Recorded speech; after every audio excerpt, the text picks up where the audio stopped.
saya khawatir orang-orang yang bermain saham ini akan take profit dan bisa terjadi crash. Waduh, Bahaya ya. itu impactnya Ya. saham begitu itu ke kita nih, ke rakyat kecil gitu ya, ke kelas menengah, terus ke pegawai-pegawai yang nggak punya main saham, itu apa tuh impactnya?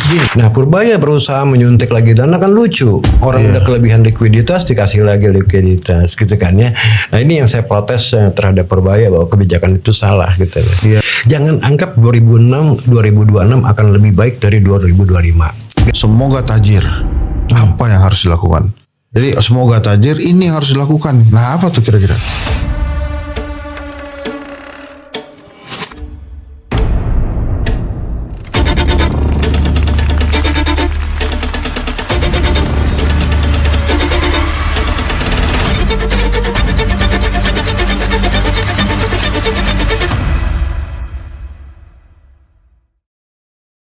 Bismillahirrahmanirrahim. Assalamualaikum warahmatullahi wabarakatuh. Kemarin 6 Desember, 7 Desember lalu ada sebuah workshop yang sangat fenomenal dibicarakan oleh para ahli-ahli ekonomi Indonesia, para pelaku ekonomi Indonesia, karena Profesor Ferry Latuhihin memberikan sebuah insight yang sama sekali tidak diduga. Bahkan dari komen-komen yang saya dapat, saya nggak ada di situ. Tapi saya jadi pengen ikut tuh. Karena nanti akan ada lagi 21-22 Desember. Karena 2021. 2021 kan? Iya. 20 dan 21 Desember. Iya. Karena saya baca komen-komennya, ternyata beberapa hal yang saya prediksi tidak dibahas, malah dibahas dan lebih dalam gitu. Iya. Kelihatannya omongan Pak Purbaya itu salah satu yang dimaksud adalah workshopnya Prof Ferry kemarin. Jangan-jangan bulan depan kita tajir bareng-bareng nih. Nah itu apa sih sebetulnya yang bikin kemarin peserta itu jadi tergila-gila ikut tergila-gila ikut workshop lo tuh kemarin, Bro? Karena yang aku kasih itu nggak dapat di kampus ya. Jadi sangat praktikal. Peserta harus bawa laptop dan kita bekerja dengan Excel dan real data. Nah, kebetulan yang datang itu memang kebanyakan para investor saham, ya kan. Mereka pengen tahu ya kan, misalnya harga Telkom ini udah kemahalan atau tidak, ya kan, harga Astra, harga Indofood bagaimana, buy atau hold atau sell gitu ya. Nah, itu langsung kita kerjakan di kelas ya kan, kita evaluasi sama-sama dengan metode yang saya kasih ya. Kalau ini metodenya ini, kalau ini metodenya ini, kenapa ini tidak bisa pakai ini, kenapa ini harus pakai ini, ya kan. Bang, kita evaluasi juga dan mereka sangat excited karena apa? Kembali lagi sifatnya praktis, tidak ada teori-teorian. Oke. Dan yang kedua, kita memang langsung bekerja dengan real data, kita download laporan keuangan emiten-emiten, ya kan, financial statementnya kita bedah, atas kita evaluasi harga sahamnya. Itu yang bikin exciting. Tapi kenapa mereka berpendapat bahwa ini beneran bakal tajir bareng-bareng nih gue nih? Ya, karena gini, basically untuk investasi di saham orang harus punya pengetahuan seperti Warren Buffett ya. Makanya Warren Buffett kan tajir melintir karena dia tahu ya saham apa yang murah, saham apa yang mahal yang dia nggak sentuh gitu ya. Nah, itu dasarnya adalah fundamental analysis ya kan. Nah, ya apa yang saya kasih kemarin itu memang sifatnya praktis ya kan, sehingga kita langsung bekerja dan sampai di rumah pun mereka bisa mengerjakan dengan metode yang sama untuk saham-saham lain. Oh, jadi emang begitu ya cara bacanya itu, bukan kalau saham tuh bukan gara-gara ada gorengan mafia-mafia Ya gitu. banyak. Makanya selalu makanya saham itu selalu terjadi mispricing. Ya, mispricing itu apa? Artinya dia tidak harganya tidak sama dengan intrinsic value-nya. Misalnya saham Telkom ya kan harganya 3.600, mungkin intrinsic value-nya 4.500 atau di bawah itu 3.000. Kita harus ukur. Nah, terus kalau yang kemarin yang tanggal 6 tanggal 7 Desember mau ikut lagi di 2021 boleh? Boleh silakan. Bedanya apa ntar dari ya yang 6 gini, banyak kemarin yang merasa aduh ini belum sempat dibahas gitu loh ya. Tapi padahal saya udah kasih frameworknya, tinggal masukin aja angka-angkanya, inputnya gitu loh ya. Tapi karena mereka merasa aduh lebih excited kalau diskusi sama saya gitu kan ya, akan penuh dengan asumsi ya pada waktu kita evaluasinya. Namanya finance is full of assumption gitu kan ya. Asumsinya masuk akal nggak sih gitu loh ya kan ya. Nah, ini yang kadang-kadang kita gesek akhirnya jadi diskusi. Dan memang selalu kelas-kelas saya tidak menggurui ya kan, saya ingin peserta ikut berpikir dengan saya gitu lah ya. Jadi mereka aktif terus gitu ya. Kalau kita menggurui kan mereka cuma dengerin ya gitu ya. Nah, itu yang exciting. Dan gue sih kemarin ngeliat kagak ada yang ketiduran tuh, semuanya melek tuh. Sampai sore ya, sampai selesai gitu kan, Iya. kalau bisa ada yang monetisasi lagi gitu kan. Ya udah, tapi kita ngomong nih akhir tahun. Iya. Hari ini IHSG memang 8.600, tapi ya kita lihat grafik per hari ini ya. Ini di tanggal berapa nih? Tanggal berapa? 11 Desember. Ya, itu kan begini tuh. Iya. Tadi sempat naik sampai 60 poin atau berapa 70 poin, tapi terus kemudian nggak lama mereka terus indeks turun terus unstoppable sampai akhirnya turun 100 poin lagi jadi minus 30. Nah ini per akhir tahun prediksi Prof Ferry gimana? Gini, yang udah jelas pasti volatility ya, sangat volatile ya. Indeks tuh hariannya tadi seperti tadi naik 70 poin, turun lagi 100 poin sampai itu kan volatile ya. Itu satu, artinya risiko tinggi. Ya kan ya. Nah yang kedua, kemarin kita lihat juga The Fed nurunin suku bunga lagi ya, Bank Sentral Amerika ya.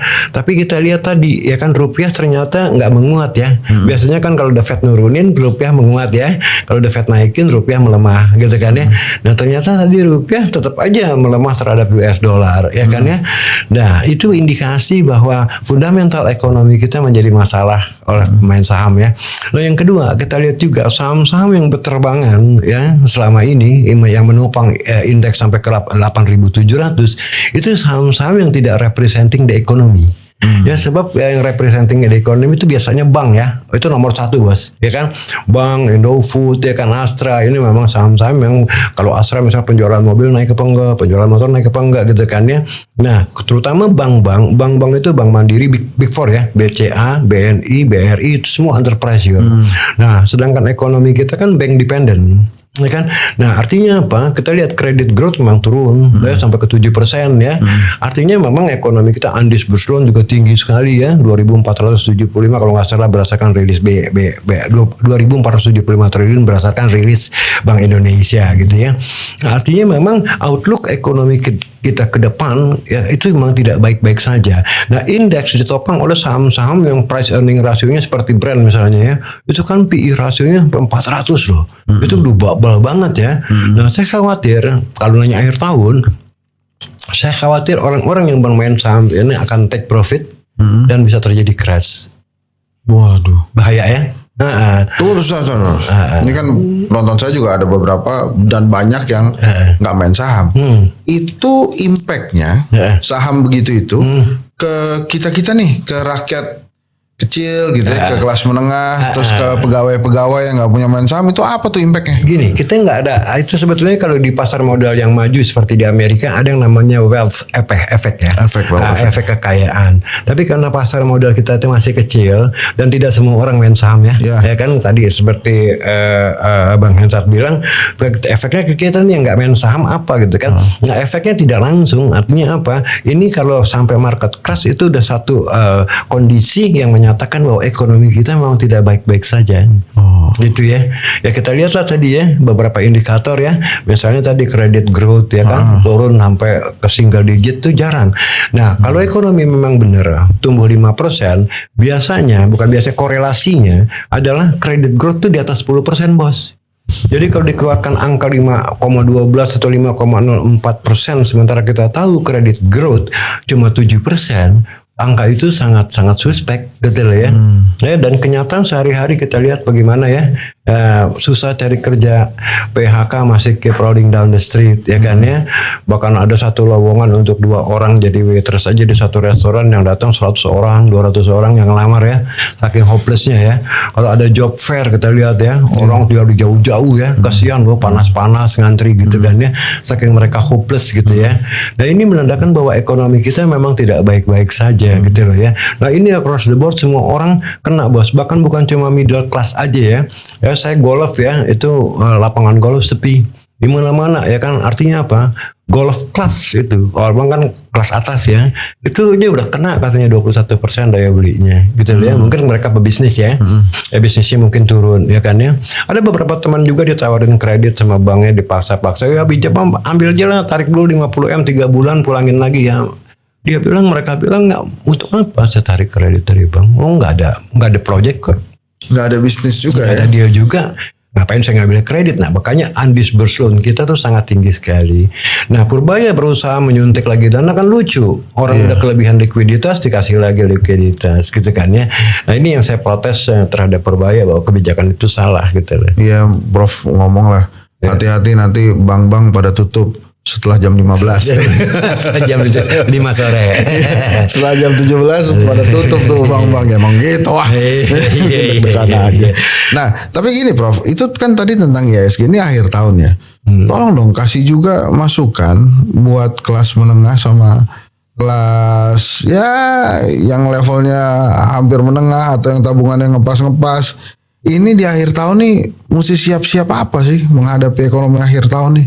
Gini, kalau kita lihat akhir tahun itu kan biasanya nanti kita lihat hasilnya ya. Akhir tahun itu kan biasanya juga musim mudik. Oke, ya kan ya. Nah, kita lihat mudik yang lalu pada waktu Lebaran ya, bulan Maret atau April itu ya, itu drop loh pemudik 24% lebih ya. Artinya kan daya beli masyarakat nggak ada, gitu kan ya. Pegadaian juga kita lihat omsetnya tinggi banget ya. Artinya orang makan tabungan ya kan ya. Nah, selebihnya pinjol ya kan ya, kredit macetnya di Genset juga tinggi sekali ya. Nah, gini, untuk middle class ya kan, bahkan untuk upper class juga ya. Satu kuncinya untuk selamat adalah cegah pengeluaran yang tidak perlu ya. Apa tuh yang tidak perlu tuh? Ya artinya pengeluaran misalnya keluar kota lah, kemana lah. Kalau kan biasanya orang kita nih kalau punya duit gitu kan ya, jalan-jalan segala macam ya. Tapi perlu lah itu Prof buat ini. Iya perlu. Tapi kalau bener. Tapi kalau kita ngelihat ya kalau deket-deket aja sekitar kita aja sih nyari hiburan misalnya ke Ancol lah gitu kan ya, atau ke Gunung Pancar di Sentul, make sense lah ya. Kalau sampai keluar kota ke Jogja, Surabaya, it doesn't make sense kalau memang middle class ke bawah ya. Nah, poinnya adalah jangan anggap 2026 akan lebih baik dari 2025. Gitu lah ya. Malah saya prediksikan karena pemerintah tidak punya fiscal space lagi ya. Kan tadi juga kelihatan ya bahwa fiskal kita penerimaannya turun drastis sekali ya. Sementara pengeluarannya masih tinggi. Dan saya khawatirkan nanti budget defisit APBN itu di atas 3%. Impactnya itu akan ke dolar bos. Ya kan orang nggak percaya sama rupiah. Nah kalau dolar lebih tinggi lagi itu double impact tuh buat masyarakat ya. Pertama udah daya beli nggak ada ya kan. Yang kedua dolar naik ya kan. Perbankan juga bisa repot, pengusaha yang punya utang dalam dolar juga mungkin keteteran ya. Semua kan ini kan bergulir ya sebagai satu sistem ya dalam ekonomi ya. Nah makanya pesan saya sih ya kalau untuk middle class ke bawah gitu kan sebaiknya punya duit hemat-hemat ya, tidak mengeluarkan pengeluaran yang memang tidak perlu gitu ya. Karena gini 2025 kita udah rasakan, 2026 kalau di kacamata saya nggak getting better bisa getting worse gitu loh.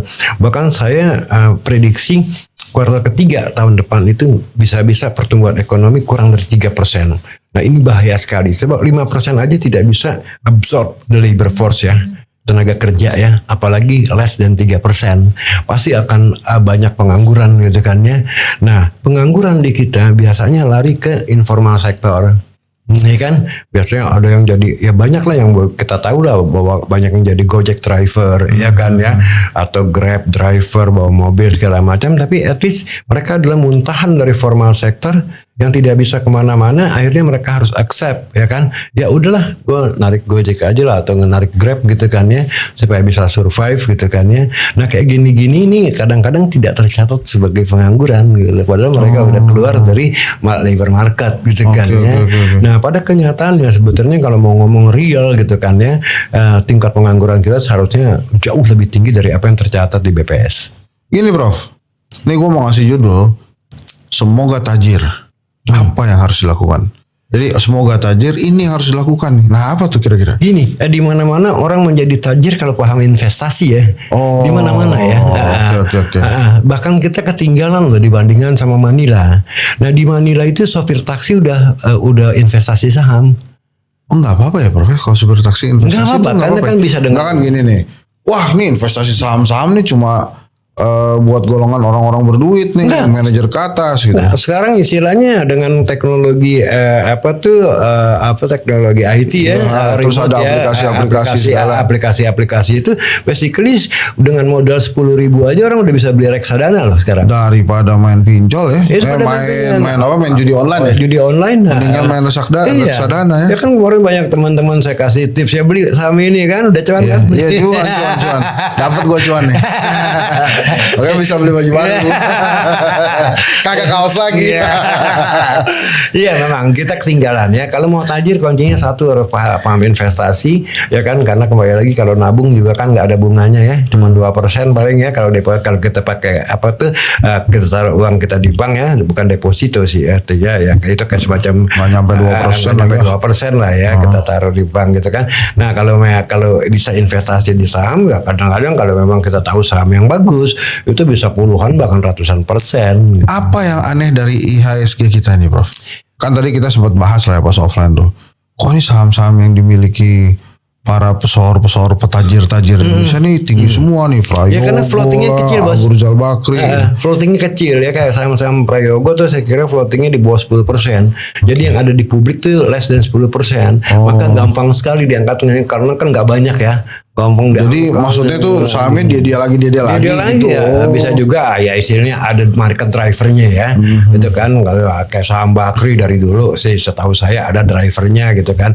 Sekarang saya nggak tahu sih kayaknya ada driver. Saya nggak tahu ada corporate issues apa Dewa misalnya gitu kan ya, bumi naik ke atas langit sana ya. Saya nggak tahu ada corporate issues apa. Jangan-jangan rumor gitu kan. Tapi dari dulu banyak ada saham-saham tertentu yang dianggap ada bandarnya katanya gitu ya. Nah itu nggak apa-apa asal Anda tahu kapan Anda masuk dan kapan Anda keluar kan gitu ya. Ya kan ya, tapi kalau Anda nggak tahu kapan Anda masuk dan kapan Anda keluar, akhirnya you keep buying lalu bruk gitu kan, rugi lah gitu kan ya.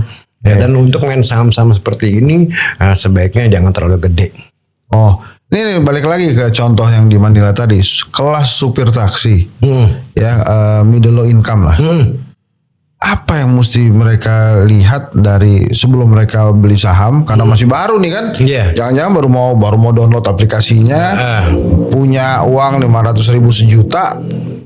Memang kecil, tapi kan mau mulai kita kecil dulu nggak apa-apa. Tapi apa yang harus dilihat tuh? Gini, biasanya untuk pemain-pemain kecil begini, seperti saya bilang supir-supir taksi gitu ya, mereka tanya brokernya. The broker.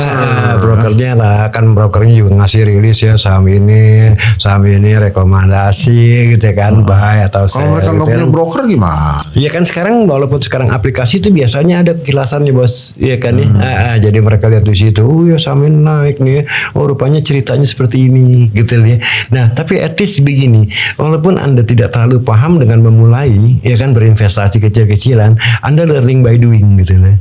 Ya kan, umpamanya Anda rugi, anggap aja ke sekolah gitu kan supaya lebih hati-hati lagi, supaya mau belajar lebih jauh lagi. Itu gue banget tuh. Ke sekolah begini. Oke Prof, ini satu lagi nih karena kita cukup lama juga bicara. Buat middle low, sebetulnya kan investasi yang biasa mereka lakukan itu beli perhiasan. Itu bagus. Nggak apa-apa kan, nggak usah diganti kan? Nggak apa-apa. Kayak udah zaman dulu kan ada ada yang bilang begini, lu jangan beli perhiasan, lu beli logam mulia aja, tapi kan logam mulia mahal. Iya sama sih sebetulnya gini ya. Intinya kan selama underlyingnya itu gold ya, perhiasan ya, bukan yang lain ya, precious metal lah ya. Nah biasanya kan dari zaman dulu tuh emak-emak zaman kita tuh ya, emak-emak kita kan memang kalau punya duit mereka ke toko emas. Yang kan di sini tuh duitnya di dalam toko emas.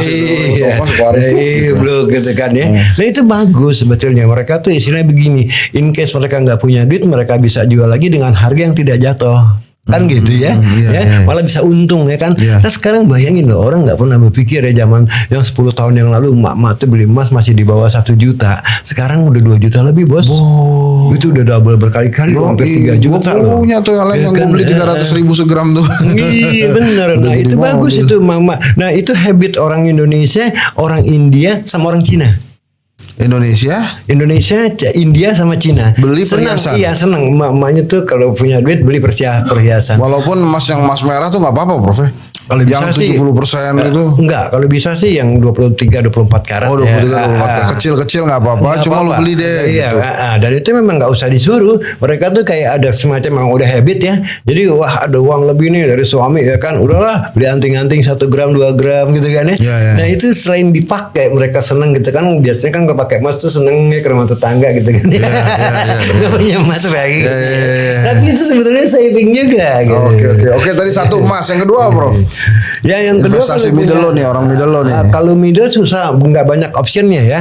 Selain emas apalagi kalau Saham mungkin tadi, coba mulai saham. Bisa main saham ya kan, main saham juga kayaknya sih kalau reksadana bisa ya. Kalau saham tuh kayaknya kan sekarang satu lot ini 100 lembar bos. Iya, Ya 100 kan. lembar. Nah bayangin kalau beli misalnya saham Indofood sekarang harganya 7.200, 100 lembar udah berapa sih satu lot Oh, aja? iya. Iya kan, udah 700 berapa tuh? 100.000 lembar udah 7 juta. 7.200. Iya 7.200 satu lot ya kan, 100 lembar udah 720.000 Iya, gitu kan ya. iya, Kayak gitu-gitu. Karena memang mereka nggak itunya apa redenominasinya tinggi sekali satu lembar. Ada juga saham yang gocap gitu kan ya. Iya. Tapi kalau Banyak. reksadana tuh lu masuk 10.000 20.000 masih Itu ditampung bebas tuh. bisa ditampung. Nah, Iya. belajar aja dengan reksadana. Iya, gitu iya, kan iya. ya. Memulai ya banyak kok ada aplikasinya juga kayak tanam duit misalnya itu kan reksadana ya kan Iya, ya. iya, iya. Terus ada apa lagi sih Baresta apalah lupa gitu kan. Nah, itu bisa dengan 10.000 sampai 50.000 tuh bisa. Ya kan? Oh. Nah, untuk mereka yang kayak begini daripada naruh duit di bank ya, dan kalau memang ada duit lebih mendingan coba beliin reksadana. Ada satu investasi baru katanya di Prof, saya baru dengar semalam dari teman saya, itu tas branded katanya itu juga investasi bagus tuh Prof. Yang Gua nggak tahu tuh, saya gua nanya nih kan, gua nggak tahu juga apa lo expertnya di situ juga. Enggak, ya itu kan sosialite ya. Iya, sosialite, emang bukan kita-kita, Bukan sosialite. kita-kita ya. Nah, mendingan gini kalau daripada tas branded begitu ya, mungkin selama sosialite itu memang penuh gengsi ya, dan mereka punya income keep rising.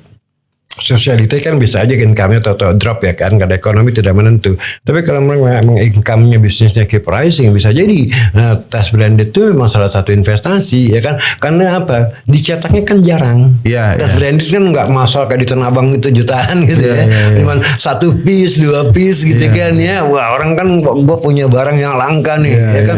Ya Louis Vuitton cuma nyetak 1 gitu kan. Sama kayak lukisan bos. Lukisan kan nggak ada replikasinya. Iya, iya. Setiap lukis kan cuma ngelukis 1. Rembrandt dengan nakbahnya 1 ya kan. Van Gogh misalnya. Iya, iya. Itu kan sampai puluhan juta dolar. Kadang-kadang kita nggak aneh itu anjir nih lukisan kayak begini cepak-cepak ya 100 juta dolar gitu kan. Kalau yang jual Pak SBY malah aku tuh. Yoi. Itu kan melukis juga tuh. Itu melukis Canggih juga. tuh. Ya bisa karena Pak SBY kan ada nama ya. Iya, ada nama, dia punya wah ini lukisan SBY gitu. Keren, keren. Ya udah Prof, nih di ujung-ujung coba dipromosi nanti acara 20 dan 21 Desember nih. Yang saya akan Sini. saya akan ajarkan ya kan di dalam workshop itu tidak ada teori-teorian, peserta harus bawa laptop sebab kita bekerja dengan real data dan Excel. Saya ajarin bagaimana dari 0 sampai kilometer 100 dengan pelan-pelan saya guiding dan ikut berpikir dengan saya ya sehingga Anda paham bagaimana memvaluasi satu saham berdasarkan metode-metode yang saya berikan. Nah, kemarin sangat berhasil, semua peserta juga testimoninya sangat bagus, bahkan ada yang mau ikut lagi ya. Itu satu bukti bahwa apa yang saya ajarkan itu memang bisa digunakan, berguna. Oh, itu penting. Jadi kita sekolah 4 tahun pun belum tentu bisa melakukan itu ya. Misalnya mengambil manajemen keuangan, saya juga kan dosen di mana-mana Iya, ya. iya, iya. Enggak, karena tidak diajarkan di kampus. Nah, yang saya kasih itu sebetulnya adalah hal-hal yang praktis. Saya sebagai analis ya di pasar modal, ya juga dari CFA saya ambil juga ya, dari New York Institute of Finance juga masuk, tapi tidak textbook dari kampus. Wah. Jadi sangat berguna. Oke, teman-teman, nanti kita ketemu di 20 dan 21 Desember bersama Prof. Ferry Latuhihin. Investasi yang baik itu ya mulai ya. Ya, harus Prof, paham. Nah. Mulai dan paham ya. Iya, Itu paham, maksudnya belajar. jangan cuma gua mau investasi cuma nggak mulai-mulai, gimana Ya, caranya sama, dapat ya, duitnya. nggak bisa. Harus mulain walaupun dengan modal yang kecil, tapi at least ada forumnya kita belajar. Iya. Kalau kita nggak invest ya kemana kita mau belajar? Saya punya teman dekat namanya Ardi, Prof. Ya. Dia investasinya itu di wajah. Jadi dia ada duit dikit terus promak wajah ya. Coba lihat Ardi cuma mana? Gitu ya. Investasinya investasi wajah ya, gitu. Oke, terima kasih. Assalamualaikum warahmatullahi wabarakatuh. Untuk teman-teman yang kemarin tidak sempat mengikuti workshop saya, Business Analysis and Company Valuation, saya akan mengadakan lagi pada tanggal 21 Desember di tempat yang sama di LPPI Kemang, 2 hari full. Dari pagi jam 8 sampai jam 5 sore, ya termasuk makan siang juga di situ, ya kan kopi pagi, kopi sore semua udah included di situ. Tapi intinya adalah dalam workshop itu sangat praktis workshop saya. Anda harus membawa laptop ya, karena kita bekerja dengan Excel dan real data. Kalau Anda seorang investor, Anda bisa valuasi saham yang Anda pegang di tempat. Ya, saya akan ajarkan bagaimana caranya menilai harga saham, apakah harganya wajar, kemahalan, atau kemurahan. Jadi semua sifatnya praktis, tidak ada teori-teorian seperti di kampus. Bagi yang tertarik mengikuti workshop saya ini, bisa daftar di link yang ada di sini.